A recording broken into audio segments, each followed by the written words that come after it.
Yes, welcome to Real Talk with Ghost and Big G. I am your host, Ghost.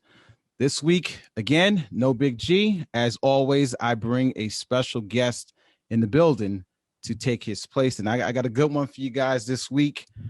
Very funny dude. My man, Lavar Walker. This dude is hilarious. You know him probably from a lot of shows. Monique, BET all the time. Well, you know, I don't mean to interject, but I could speed it up because that Comic View so old. You can check. I'm on Sneakerheads on Netflix. I'm about to be on a new show starring alongside Amy Schumer called Love Beth, coming out on Hulu. We're going to production on that probably in another month. Okay. So Uncle Drew the movie, Shaq All-Star Comedy Jam, Sneakerheads, and this new project, Love Beth. But you do a lot of stuff. I just hustle and grind, brother. You know what I'm saying? I got, man, I just try to keep the dream alive and just keep going, bro. Like that's all this is about. Like, just a man with a dream. That's all. Look, let's just jump right into it, because I said I've been actually wanting to get you on for a minute, because I am a fan of comedy. I'm actually jealous because that's always been my dream job. And I know we spoke about, we have things in common as far as our kind of pharmacy backgrounds. Yeah. But my dream job is comedy, and I have to say though, Laura, I tip my hat, because I swear it is probably the hardest job I think there is. It's if you're good at it, it's probably easier. But for me who used to try to test the waters, it's very hard to make somebody laugh. You got to be very talented to do that. And then you were testing the waters. What year were you testing the waters? This is in the early 90s. Early 90s in New York. Okay. Listen, I hats off to you, and I have to salute you, because early 90s fucking New York beast. That shit is, come on, man. Yeah, that's a monster, bro. Like, you know what I'm saying? I started early 2000s. Mm-hmm. You know what I'm saying? So that's a monster, because I was telling some younger comics, I was like, when I was just thinking about doing comedy and I was watching guys. So like my first perception of a comedian was that, with me not knowing anything about comedy, I thought a comedian was an actor that memorized like a script and made people laugh. That's what I thought. And I thought it was like the most incredible thing, because I'm like, how is this guy just sitting up here talking, making people laugh? And that was my first initial reaction of seeing a comedian. That was like my first thought, that it was a trained actor that would memorize lines on the script and recite them and make people laugh. I was like, I could never do that. I said, I could never do this. This is amazing. It was amazing to me. Don't you think it's a little bit of that? Because if you think about, if you're writing jokes, you are kind of in essence writing a script. Exactly. So it's a little bit of that to it. So it's definite repetition. You know what I mean? Because you go out and you work on these jokes, you work on these bits, and sometimes you might bomb, sometimes they might not work. But for me, if I'm working on bits, I can hear where the laughter is coming from. Okay. Right. So I just remember, okay, they like that. And you just build upon those things where the laughs were hitting, and you keep building. And so in a sense, it is a monologue. It is somewhat of a monologue. Like I have a certain, like I've noticed, I've been doing comedy so long that if I'm bombing and I feel like getting out of the bomb, I can flip a switch and go somewhere else and go into like almost that monologue without the audience really knowing. But to me, I've cheated myself, because it's like I'm going through the motion. I know these jokes work. And in my mind, I'm bombing because I'm not creating. I'm not standing in the silence. And I'm not, I like to create when I'm on stage. It's almost like, you know, if you ever seen a painter take a blank canvas and just paint a picture in front of a live audience, it's the same thing with comedy. So that's where I'm at with it. But the 90s, bro, like you looking at guys like Bernie Mac, Eddie Murphy, Robin Harris. These were some bad motherfuckers. Martin Lawrence, who was the baddest motherfucker on the face of the earth at the time. Absolutely. Hello? Yeah. But you had to come on stage. You had 8 seconds. Right. You had 8 seconds on the stage. Yeah. Yeah. Def Comedy Jam in those days. So you saw so many. You had 8 seconds. Out. Yeah. You had 8 seconds. They were showing up to boo. Absolutely. But if you were able to rock out, bro, you was like you won the football game. Well, let me ask you this. So do you think, because funny is funny, in my opinion. Funny is funny. Yeah. Do you think comedy today is harder today than it was back then? No. Why? Fuck no. I think it's easier. I think with a politically correct environment. Yeah. I think people that come out to watch live comedy, nobody wants to be a hater. So nobody, because I came up so hard. I came up with the old Uptown Comedy Club where niggas jump up and say, boo, nigga, kill your goddamn self. Serious. Yeah. And you performing in front of killers, thugs, all kind of shit. So they would jump up and literally tell you, but those same people, when you rocked out, nigga, it was so much love. It was like, oh my God, like it was ridiculous. It was the same amount of love.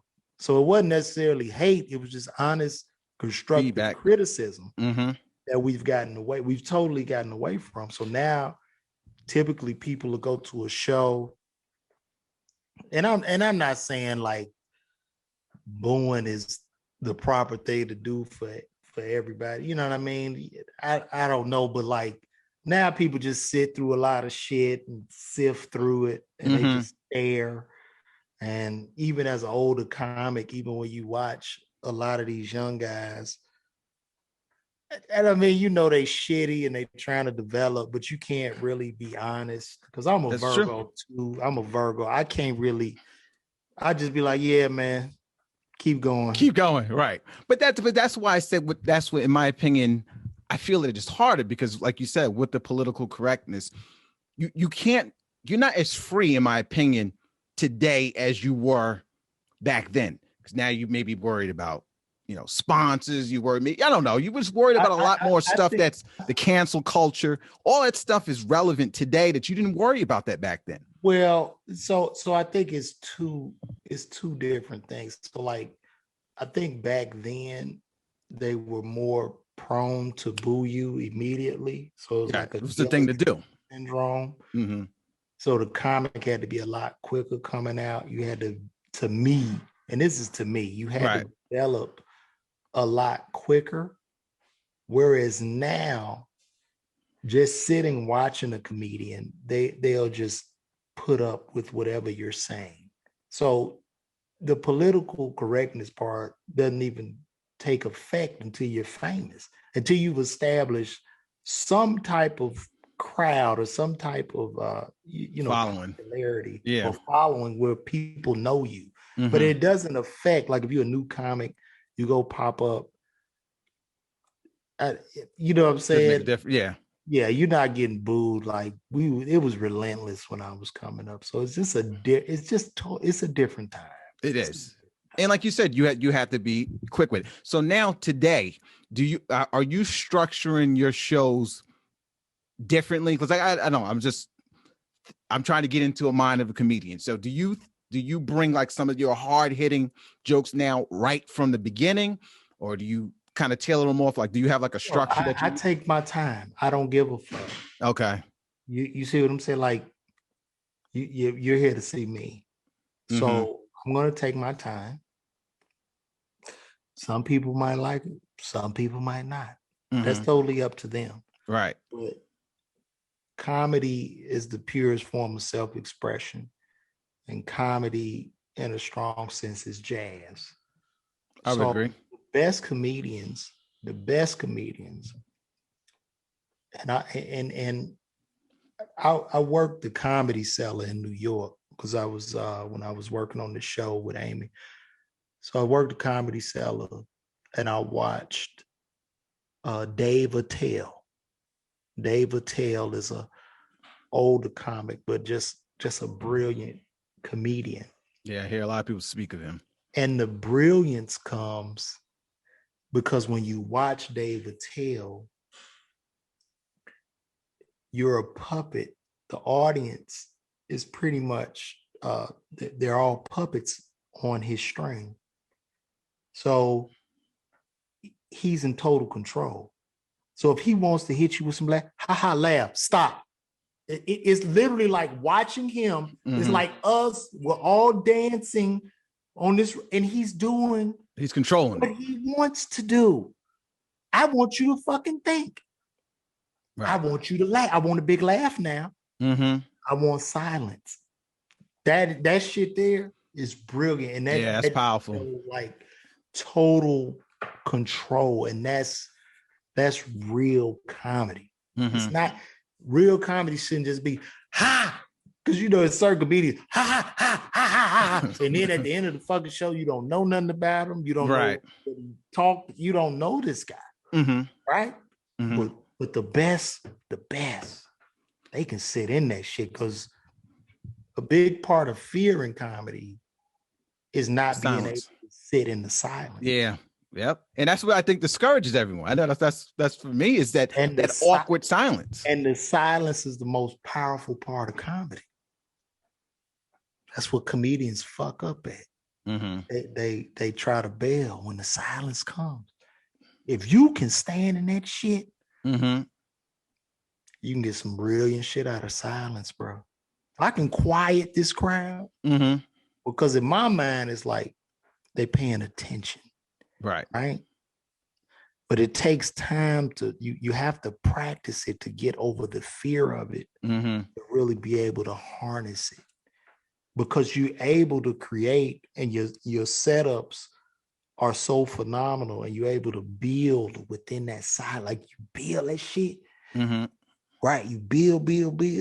And then when I hit you with the punchline, like boom, right. Oh, right. Oh, right. Oh, it's crazy. Like that shit is brilliant. Yeah, because that has to be, obviously, like you said, it comes with experience, and you have to have a high level of confidence to sit in that. Because like you said, that's the most gotta sit in it, dude. Awkward part. What people don't realize, like with Chappelle, bruh, Chappelle might pop up at a club and do 3 hours. It's a long time. And in them 3 hours, it might only have been 15 to 20 minutes of laughs, right? Yeah. But here's the thing.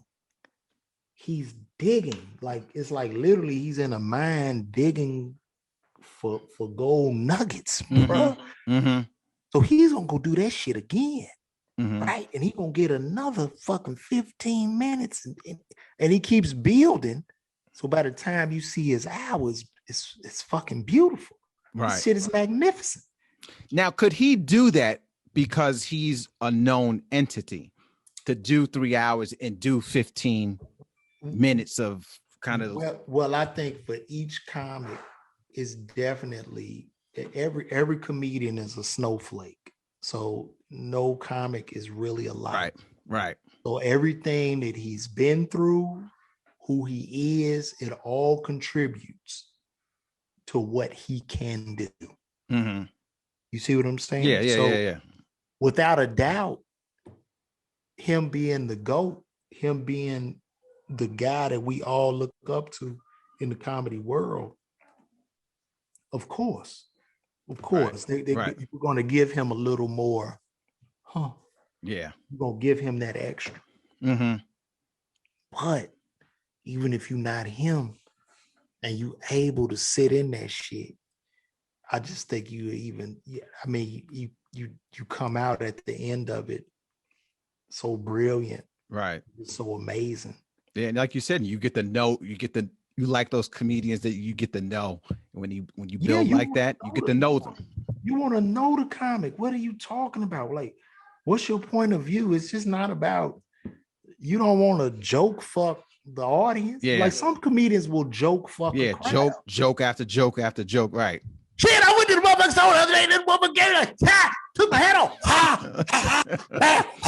And then the bitch ran. That's my time.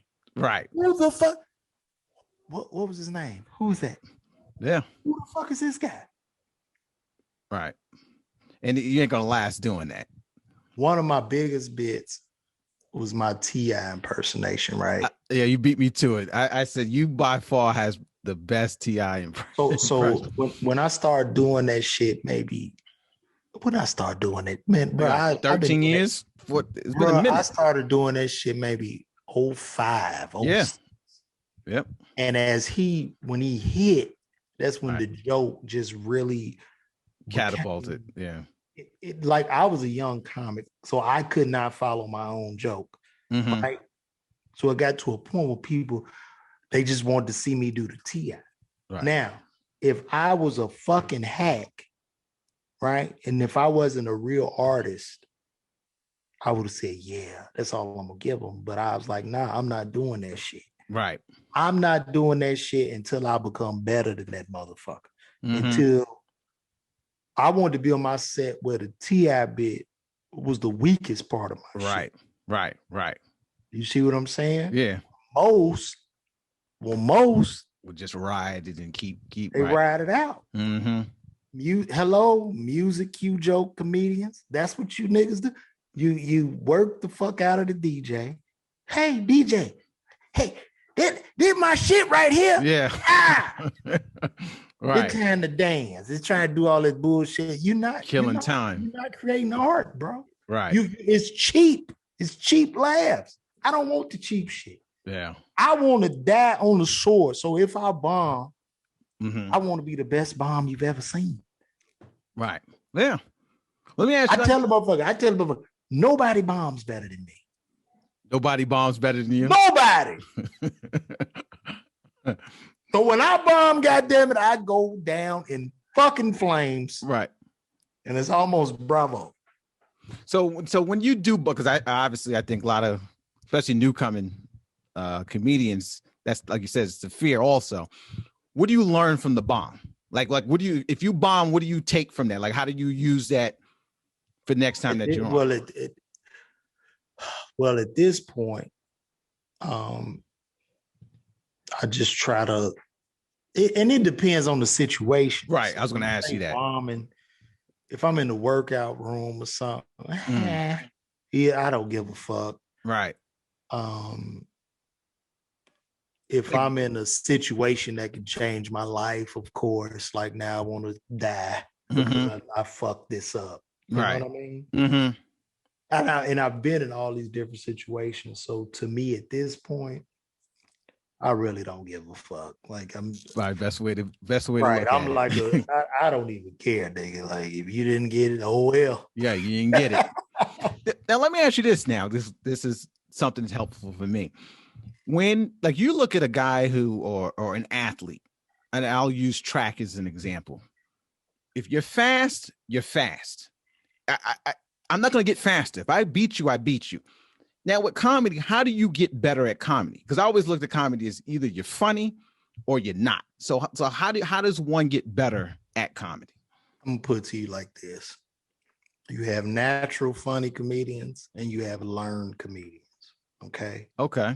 Everybody is not naturally funny. I don't give a fuck, and they will get anybody that picks up a mic.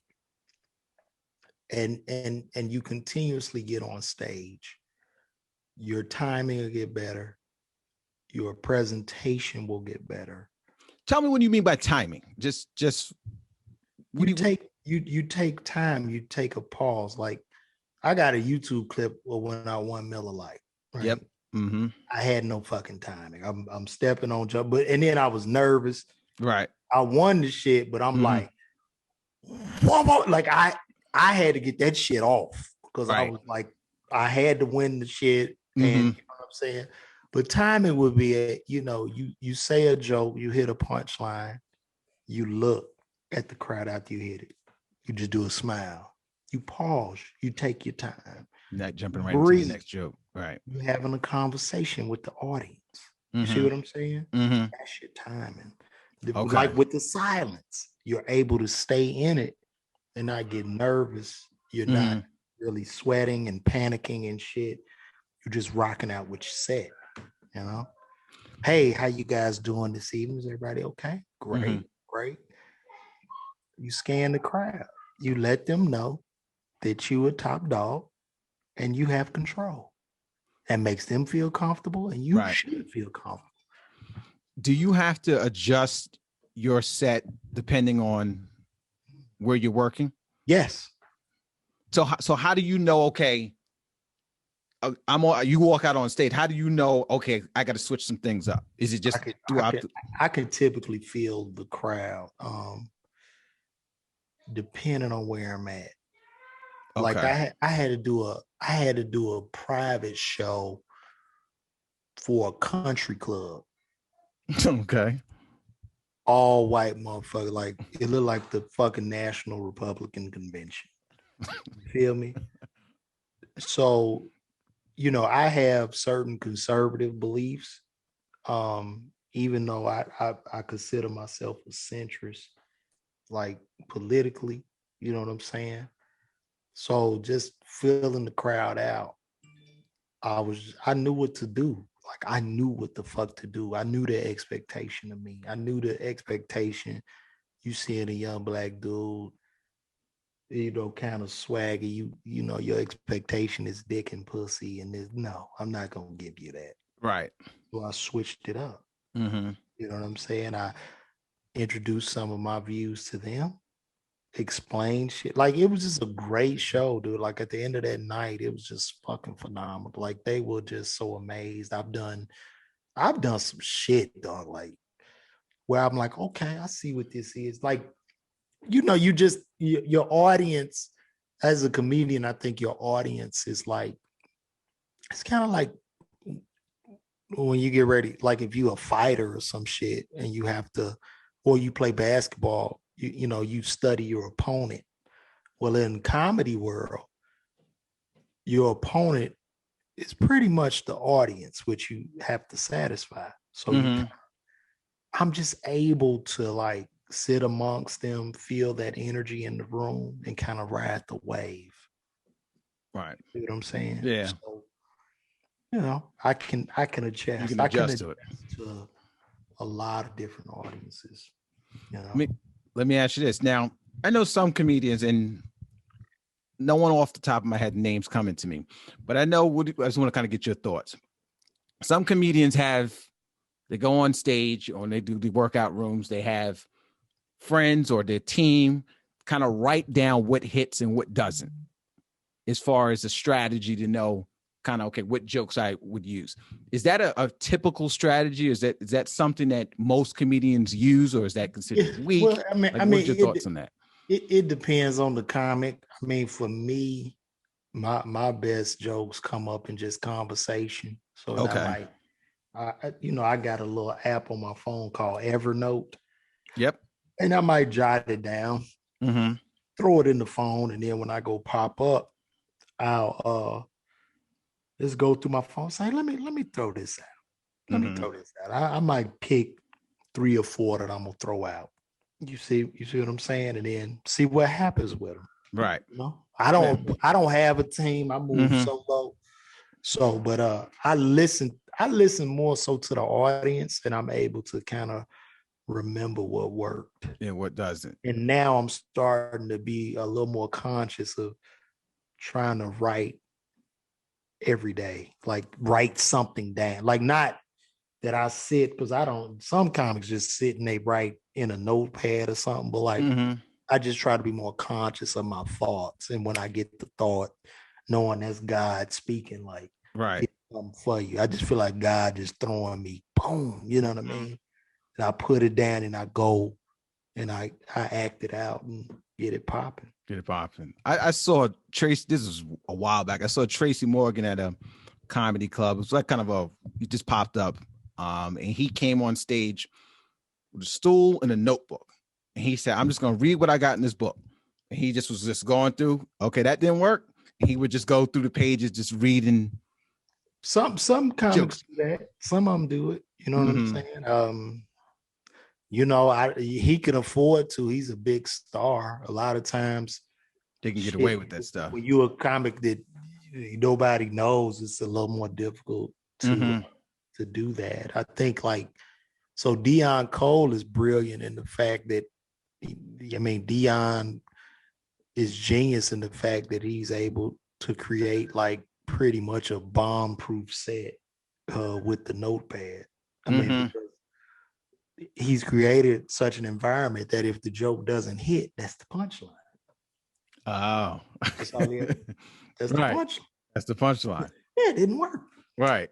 Yeah.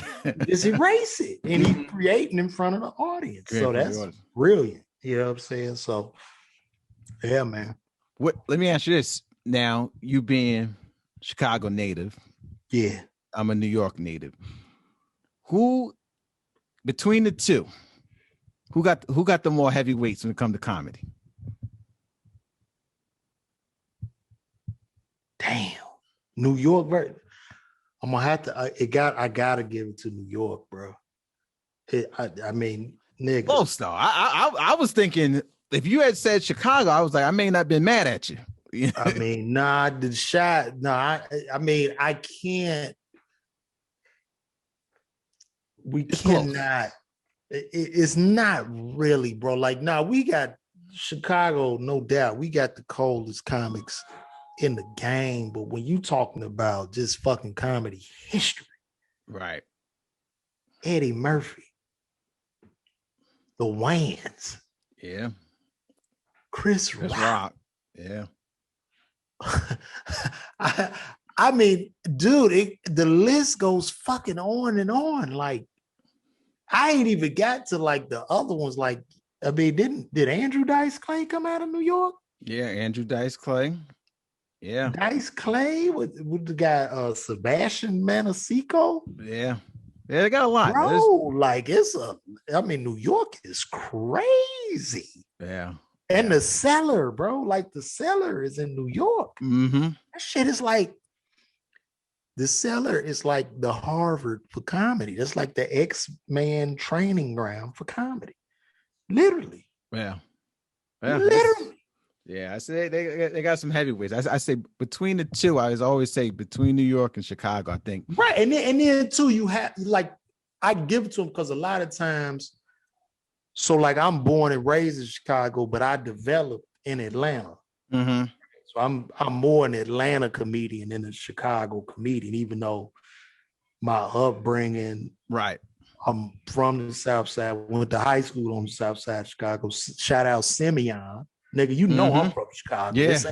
Yeah. Ain't no suburb, ain't none of that shit. This is straight Chicago, you know what I mean? But I had to get away, once I got, went to school or whatever, started doing my thing, and then I came to Atlanta and honed my skills. But me, the man, definitely Chicago. And then New York, I think of New York comics.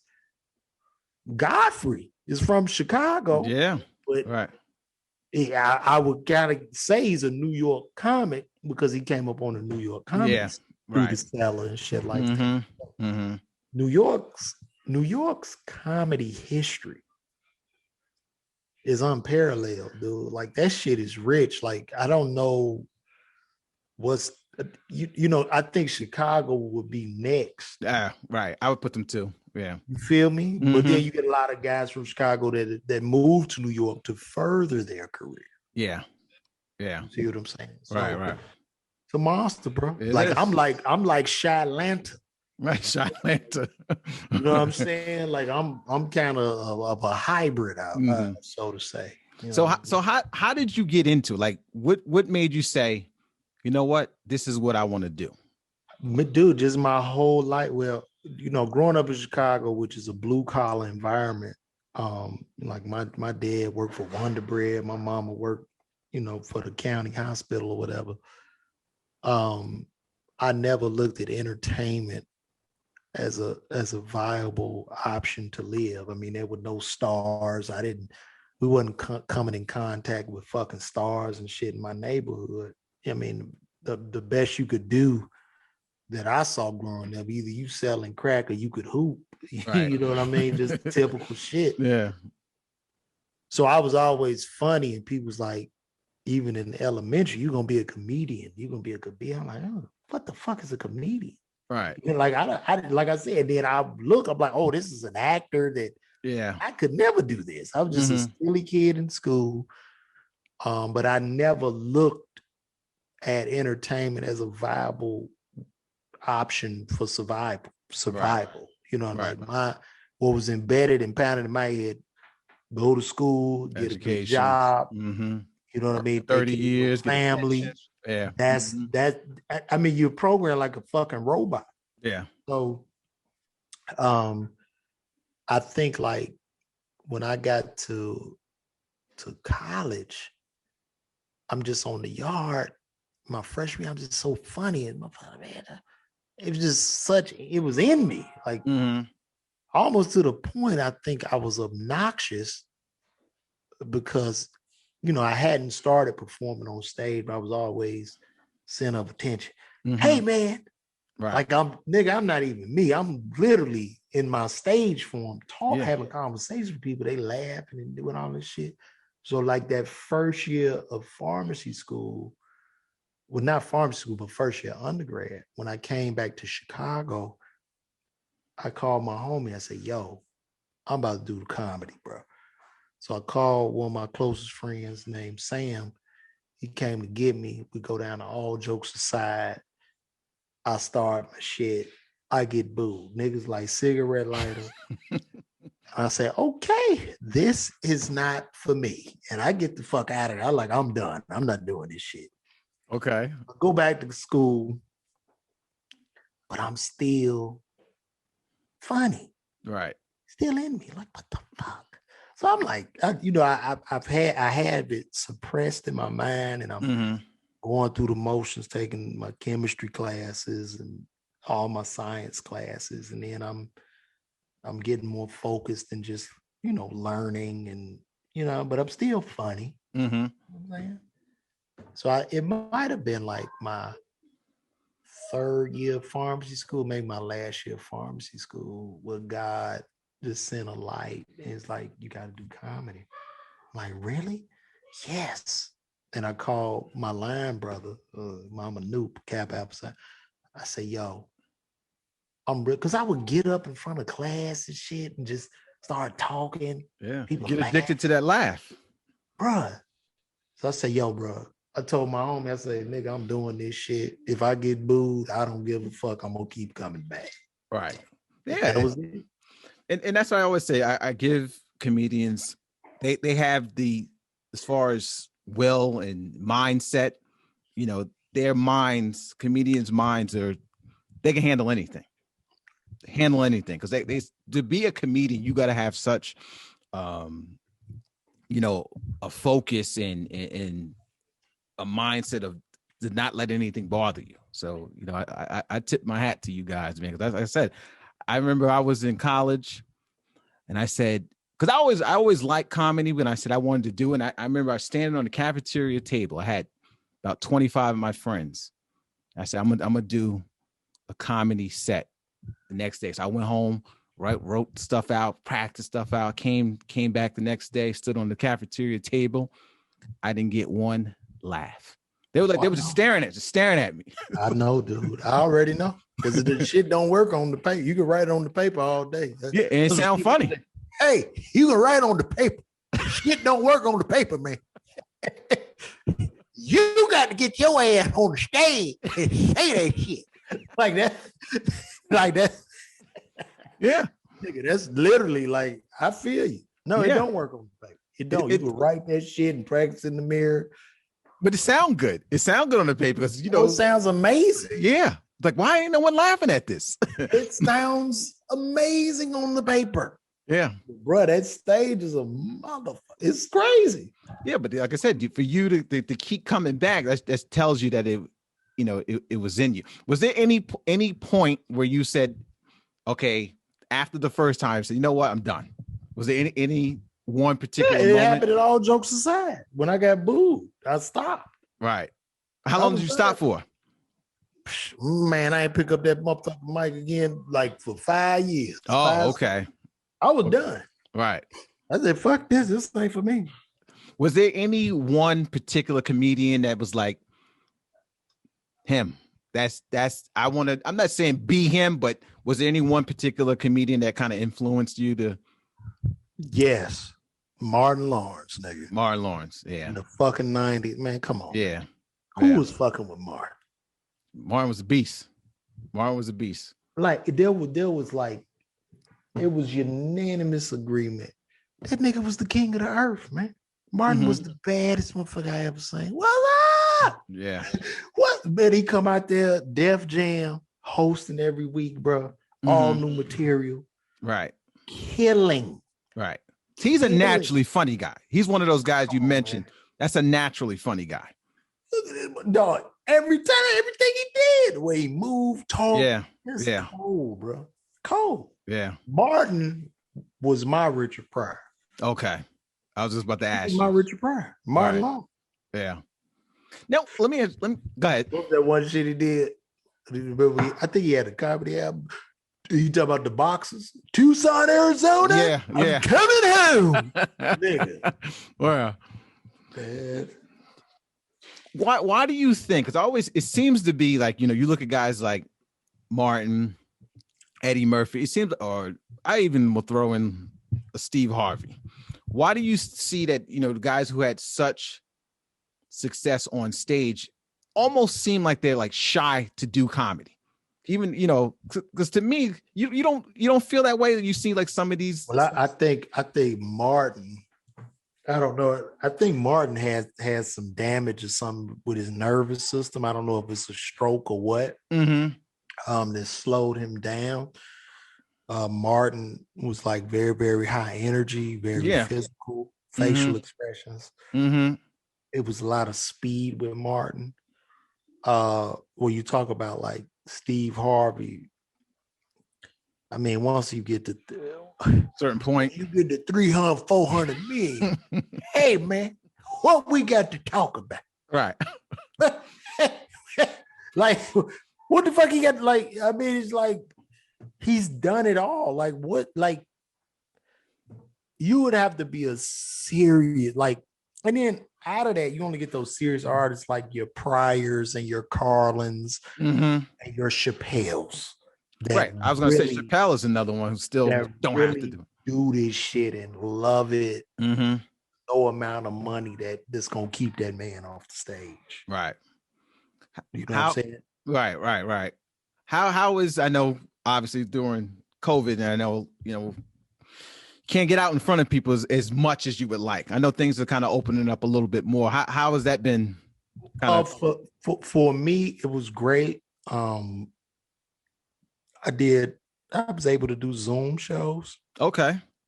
And then too, I started doing more videos. So my Facebook fan page went from 0 to 94,000 followers. So I have a lot of interaction, a lot of engagement on that. So it's been cool, man. I think it's been a blessing in disguise. It's time to relax, rest, grow a fan base. Yeah. That was the blessing, And then I did a couple shows.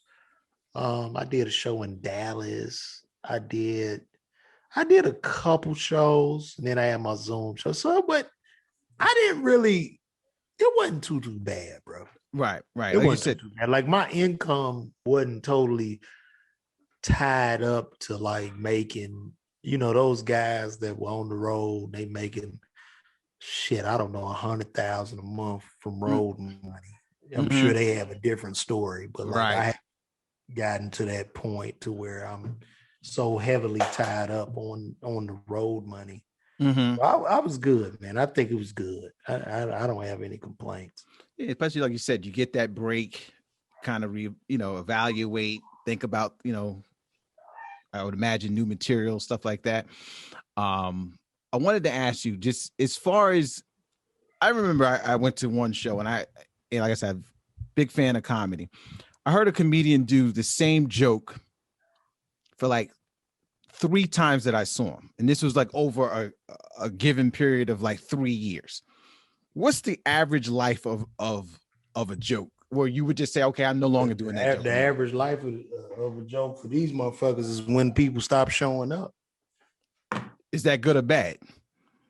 I mean, if you're not a real artist, like some of them just not, dog, like it's different strokes for different folks. Right. So like if you a comic, you going to these cities, you selling the tickets, you saying the same jokes, and your audience is allowing you to do that, and they keep buying the fucking tickets, then you probably don't care. You probably come to the point where you don't care about really switching the material. Me personally, I like to tell you about my day. I like to literally talk to my audience. I like to tell you about what happened in the fucking news or what's going on.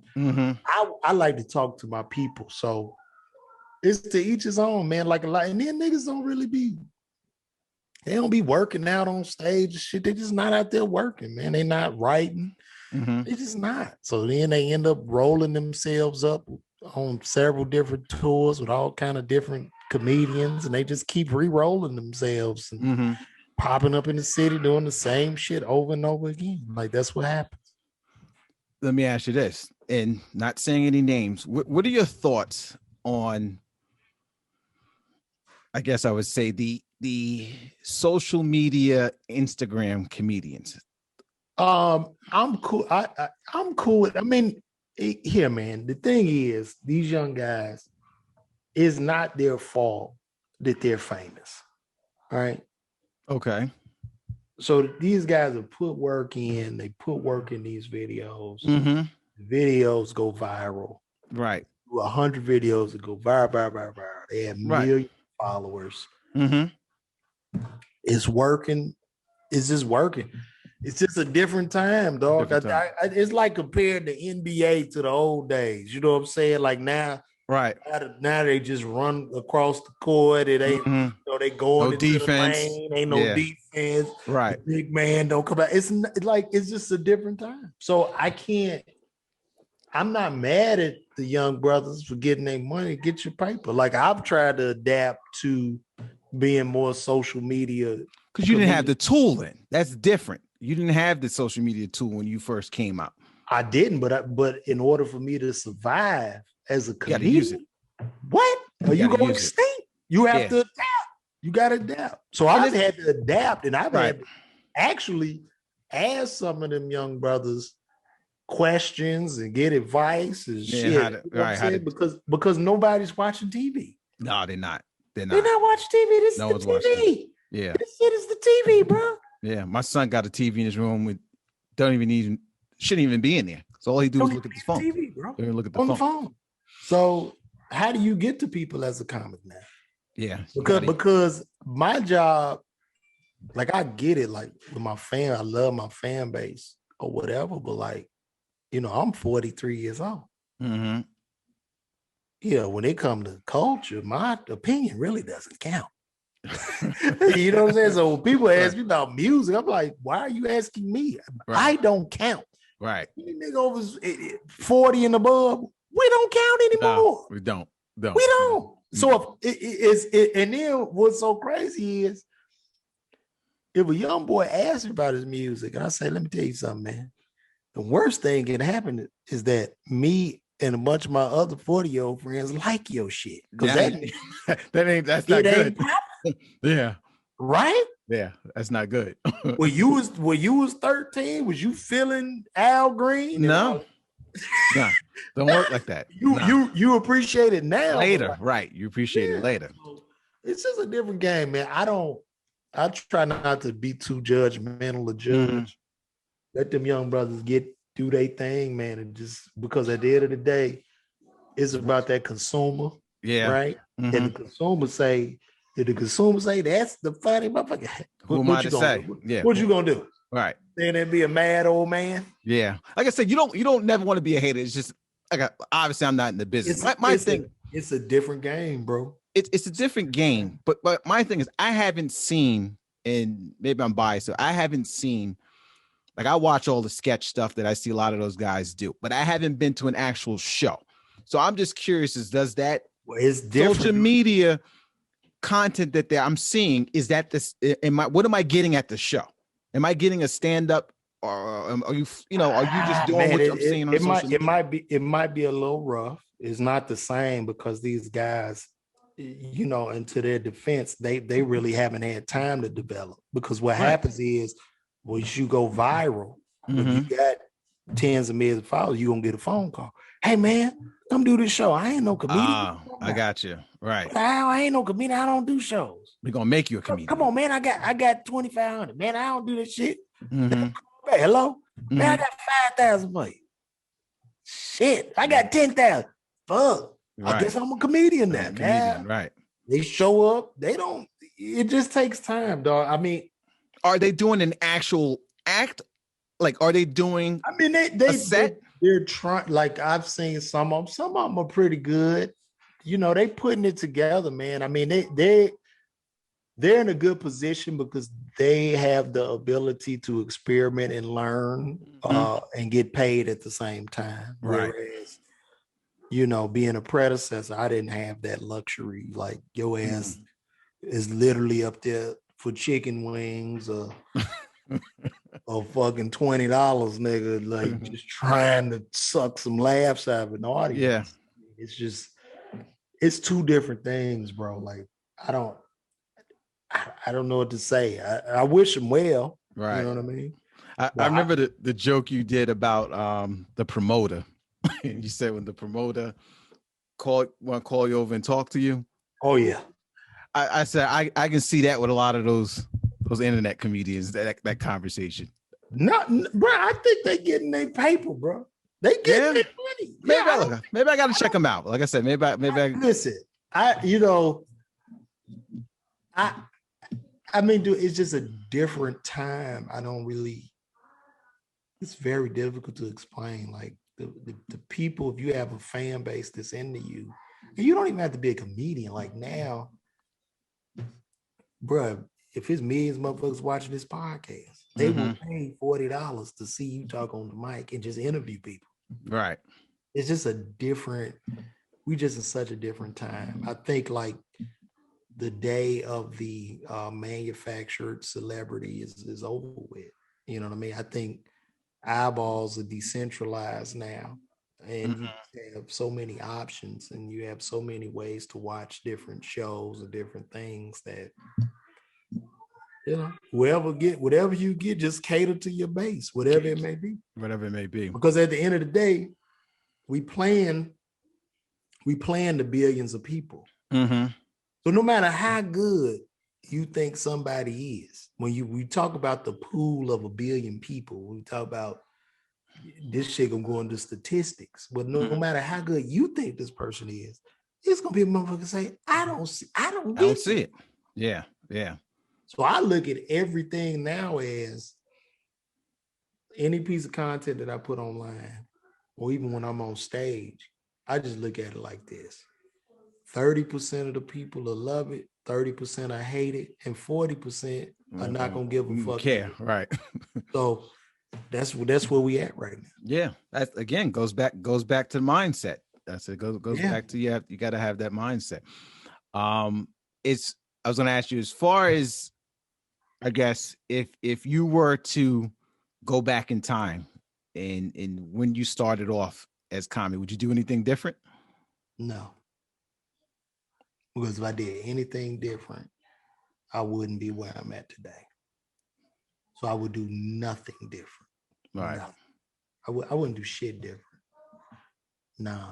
I think, like I say, each journey is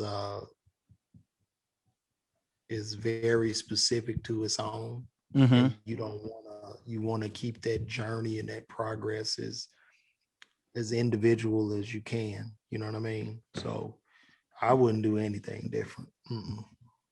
Good. Man, this has been great. I learned a lot. You didn't even talk about the pharmacy shit. You know what? I didn't. Before we go, let's talk about that. So you started off in pharmacy, and I started off in pharmacy in college. Mm-hmm. I quit it. I said, I mean, to me, that was a hard ass program. That was a hard ass program. And I tip my hat again to you twice for you to stick that out. I don't know how you did it. And then I don't know how you talk about a kid from the south side of Chicago with a 17 on the ACT. Yeah. That shit was very difficult. It was hard, bro. You're absolutely right. All this science and shit and medicinal chemistry, biochemistry, pharmaceutics, pharmacology, pharmacokinetics. That's why I laughed at your set when you talked about working at CVS. Then you working that motherfucker with all that goddamn knowledge. But that's why everyone started off. Because to me, I'm a little older than you actually. My dream was to work at Pathmark. That's what I wanted to do. I wanted to work at Pathmark Pharmacy. That was the game plan to work there. Crazy. Well, thank God you didn't do it because pharmacy is super saturated now. And I would tell the kids, run from pharmacy. There are too many pharmacy schools. There are too many students coming out. Retail pharmacy stores are contracting. And it's just a different game. It's different. So the money's no longer there. Mm-hmm. Yeah, because that was also the big draw as well too. Yeah. Hey, you go to pharmacy. All you do is count pills. Get out of there by 7 o'clock, 8 o'clock, whatever. Now you can forget that, bro. You no help. They're gonna work the shit out of you. It's only 2 people. If you go to any of those pharmacies, there's only like 2 people in there. Right, and then people cussing the pharmacists out like they don't see. Do you see me in this one motherfucker back here? Yeah. Do I look like an X-Man, a superhero? Yeah. Does it look like I could just and the shit? Do you see what's going on? Like literally. Yeah. And I would throw in that makes the job even harder. Let's think about it. People are living longer. So you're going to get more older people. And that's just going to make your job harder right there alone. I think with the whole healthcare game, like us going more towards, can I say universal healthcare? Or we're going towards like cheaper healthcare. Yeah, affordable healthcare. More affordable healthcare. Well, that's coming off the backs of the practitioners, and meaning that's coming off the backs of the physicians, the nurses, the pharmacists, everybody in healthcare, because they're working these people. They're working them more with a whole lot less. Yeah. Now the suits, the people in charge of insurance company, they're gonna make their money, and then they're whipping the practitioners. They're just tearing them up. And then they have so much control because you got kids coming out of school. You got $200,000 worth of debt. What you gonna do? Yeah. You gonna do what the fuck I tell you. Yeah. Period. Yeah. And I don't know who ever see this. I'm sure like it'll probably be some young pharmacy student. This guy, he's being negative. Yeah, you could believe that. I'm trying to save you. No, I'm trying to save your way. I'm not taking 250 grand out your pocket. I'm the negative one. Okay. Yeah. Well, when your ass get in there, let me know how it go when you get out, please. Right. Yeah, like you said, it's I tip my hat. I said that's a tough game, and basically, like I said, for me that was early '90s, so I can imagine what that looks like now. Crazy, bro. Crazy. Good stuff. So you got anything upcoming? Anything you got? We going into production for Light. Well, I guess it's Life and Beth. She changed from Love. That's gonna be my next thing. That'll be coming out on Hulu. Okay. Y'all could probably look forward to that this fall. I'm sure we're gonna do a fall run of that. And I'm the only brother on the show, so I should stand out. Right, you should stand out. Yeah, if you can throw out your social media, how people can follow, how they can contact you. Oh yeah, y'all hit me up, Lavar Walker, everything Lavar Walker, Lavar Walker. Just put the at side in front of it, and if you want to come to my cash app, put the dollar sign. There you go. There you And go. that's what we do, my brother. I This was appreciate it. amazing. I love this interview, man. It was good. Yeah, I'm gonna man. post this. I'm gonna repost it on my pages and everything. I appreciate it, brother. Yeah, we got to do this again. I said, anytime I could chop it up with you, man. We just, we ain't even got to talk always comedy. I said, me and you, we think the same. Yeah, bro. When your birthday? In August. I'm a Leo. You a Virgo? Leo. Oh, you a Leo. I'm a Virgo. I'm a Leo. Yeah. Yeah. Hey, so cool. yeah, we can always chop it up about anything. And, man, you're always welcome, on my platform. So I appreciate you, bro. And I appreciate you for doing this. Hey, thank you, my brother. Anytime, dog. We can chop it up whenever, because especially if I'm downtown, call me, man. Exactly. I will. I definitely will. Yes. Hey, my brother. Salute. Thank you for having me on the show, man. Yeah, man. Anytime. Yeah. So that's our show, folks. We'll see you again next week. All right, brother. Take care.